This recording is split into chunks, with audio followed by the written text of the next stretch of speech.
In 1892, government chemists at the United States Department of Agriculture tested a sample of ground coffee purchased from a reputable dealer in an American city. The package said coffee. The contents were analyzed. The sample contained no coffee at all. What was inside? Ground shells, charred grain, and compressed flour dyed black had been molded into the shape of coffee beans, packed into a bag, and sold as the genuine article.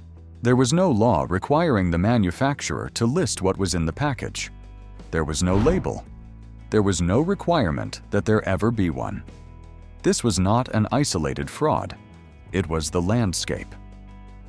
In the final decades of the 19th century, the records show the American food supply operated under a single governing principle. Whatever you could sell, you could sell.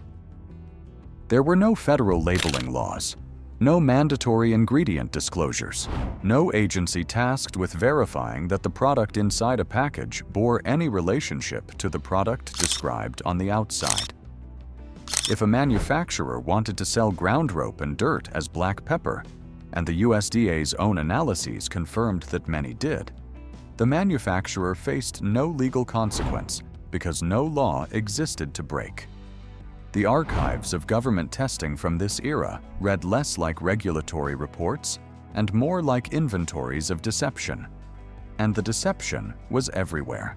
Walk through an American grocery in the 1890s, and nearly everything on the shelves was something other than what it claimed to be. Cinnamon was brick dust. Honey was glucose syrup stretched with chalk. Chocolate was padded with starch, ground sea biscuits, and animal fat.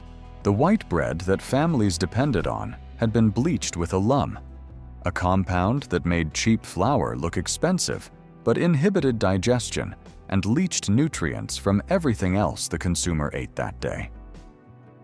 Ground mustard was mostly wheat flour, tinted with a coal tar dye derived from naphthalene, the primary ingredient in mothballs. Lard was cut with cottonseed oil and whitened with chemicals. Vinegar was manufactured from sulfuric acid and water. Pickled vegetables owed their vivid green color to copper sulfate, an industrial compound that had no place in food, but produced a shade of green that fresh vegetables could not match after weeks in brine. The consumer walking through that grocery had no defense against any of this. There was no ingredient panel on the jar of pickles, no nutrition information on the sack of flour, no list of contents on the tin of coffee. The package offered only a name, a brand, and, in many cases, the word pure, printed in large letters, applied with the confidence of a claim that no one had the authority to challenge. And it wasn't just food. The most profitable sector of the unregulated marketplace wasn't on the grocery shelves at all. It was in the medicine cabinet. Harvey Wiley's Bureau of Chemistry, in its systematic testing of commercial food products, had determined that approximately 87% of all ground coffee samples sold in the United States were adulterated.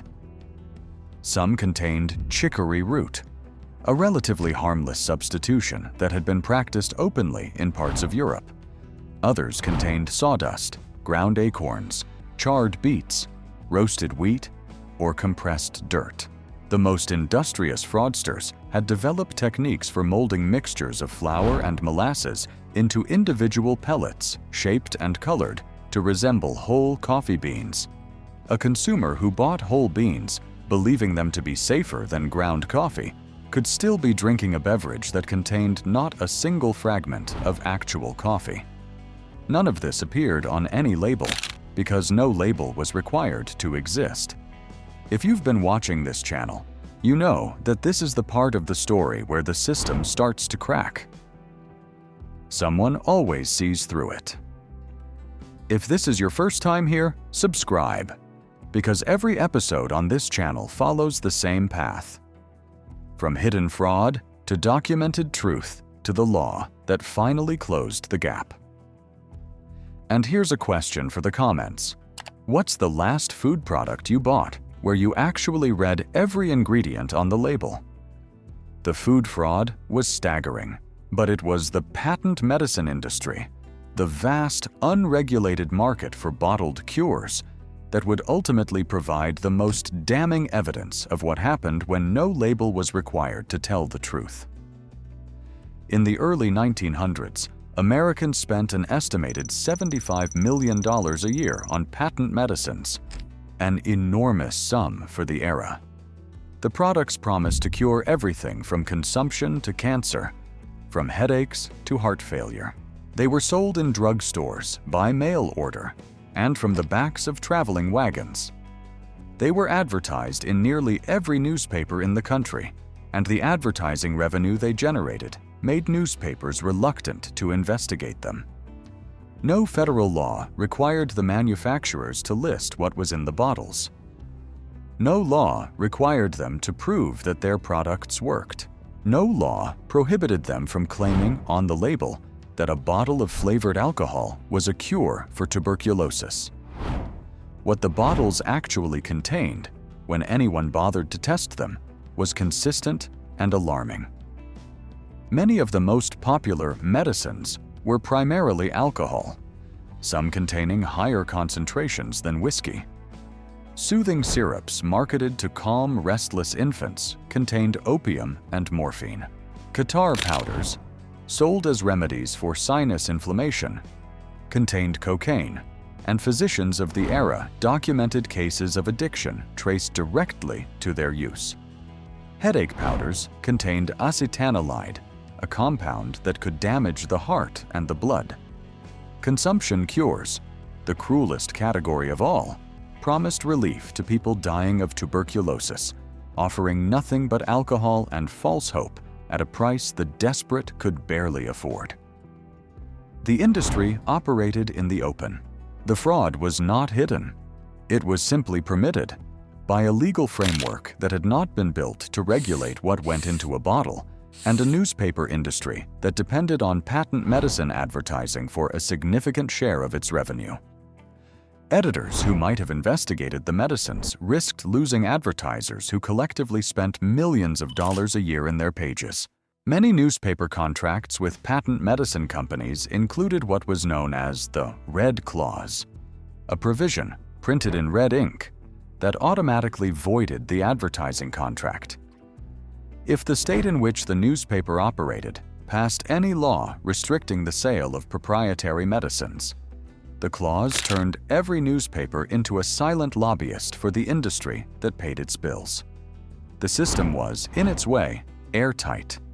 The manufacturers controlled the product, the newspapers controlled the narrative, and the consumer controlled nothing, because the label on the bottle, the only document the consumer could read before purchasing, was not required to contain a single word of truth. The exception arrived in October 1905 in the pages of a weekly magazine called Collier's. Samuel Hopkins Adams was a journalist who had spent years at McClure's magazine, working alongside the era's most prominent investigative reporters. In 1905, he moved to Collier's Weekly and began publishing a series of articles that would run to 11 installments over the following year. He called the series The Great American Fraud. Adams did what no one in the mainstream press had been willing to do. He analyzed the contents of the country's most popular patent medicines and published the results. He named the products. He named the manufacturers. He identified the active ingredients, the alcohol, the opiates, the cocaine, that the labels did not disclose. And he documented the human cost. The people who had become addicted to medicines they didn't know contained narcotics. The patients who had delayed real medical treatment because a bottle of flavored alcohol told them they were being cured. The infants who had been quieted with syrups containing drugs that no informed parent would have administered. His opening line became famous. "Gullible America," Adams wrote, "will spend this year some $75 million in the purchase of patent medicines. In consideration of this sum, it will swallow huge quantities of alcohol, an appalling amount of opiates and narcotics, a wide assortment of varied drugs, and, more than all other ingredients, undiluted fraud. The series caused a sensation. Collier's was one of the most widely read magazines in the country, and Adams' reporting was detailed, specific, and impossible to dismiss. He had the chemical analyses. He had the advertising records. He had the death certificates. If you're still here, hit subscribe. Because what Adams helped set in motion would change what every food and medicine label in America is required to say. Here's a question. Have you ever looked at a medicine label and noticed the line that says, "active ingredients"? After this story, you'll know exactly why it's there. Adams was not working alone. His series in Collier's landed in a year when the pressure for reform had been building from multiple directions. Harvey Wiley's Bureau of Chemistry had been cataloging food adulteration for 2 decades. Upton Sinclair's novel about the meatpacking industry was about to be published. State-level reformers had been fighting for labeling laws with limited success. And in Congress, nearly 100 bills to regulate food and drugs had been introduced and defeated over the previous quarter-century, blocked each time by industry lobbying. What Adams's series did was take the argument from the laboratory and the legislature and put it on the kitchen table. The patent medicine industry was not an abstraction. It was the bottle in the medicine cabinet. It was the syrup a mother gave her child at bedtime. It was the tonic a father drank for his cough. Adams made every reader look at those bottles and ask a question that the industry had spent millions of dollars in advertising to prevent anyone from asking, what is actually in this? The political dam broke in 1906. On June 30th, President Theodore Roosevelt signed the Pure Food and Drug Act into law. The act did something that had never been done in American history. It required manufacturers to tell the truth about what was inside their products. For food, the law prohibited the addition of substances that made a product injurious to health, and it banned the sale of any food that was adulterated, defined as containing undisclosed substitutions, fillers, or harmful additives. Products that claimed to be coffee had to contain coffee. Products that claimed to be cinnamon could no longer contain brick dust. The era of selling compressed dirt as black pepper was, in the eyes of the federal government, over. For medicines, the law's impact was even more immediate. Patent medicines were now required to list certain ingredients on their labels, specifically alcohol, morphine, opium, cocaine, heroin, and several other substances that had been sold for decades without disclosure. For the first time, a mother buying a soothing syrup for her child could see, printed on the bottle, whether it contained an opiate.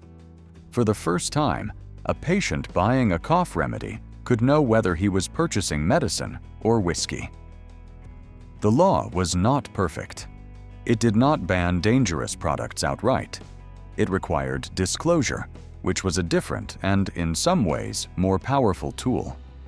Manufacturers could still sell a product containing alcohol or opium, but they had to say so on the label. And once consumers could see what was inside, many of those products disappeared from the shelves. Not because the government removed them, but because informed buyers stopped buying them. Adams continued to write.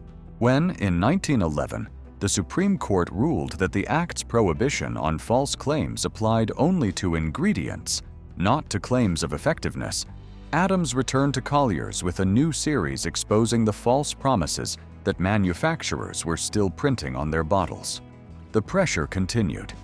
The law was amended, and over the following decades, the labeling requirements grew more detailed, more comprehensive, and more specific, evolving. Through the 1938 Food, Drug, and Cosmetic Act and subsequent legislation, into the system of mandatory disclosure that governs every product sold in the United States today. In 1892, a government chemist opened a package of coffee and found no coffee inside. There was no law that said there had to be. There was no label listing what the package contained. There was no agency with the power to test, to inspect, or to prosecute. The package said coffee. The consumer had no way to check. The next time you pick up a jar, a box, a bottle, or a can, any product, any brand, turn it around. Look at the panel on the back. Every ingredient is listed, in order of quantity, by its standardized name. Every active substance is disclosed. Every allergen is identified. The label does not explain how it got there. It does not describe the era when coffee contained no coffee, when pepper was made of dirt, when soothing syrups for infants contained opium, and no one was required to say so. The label simply tells you what's inside, because someone, more than a century ago, proved what happened when no one had to.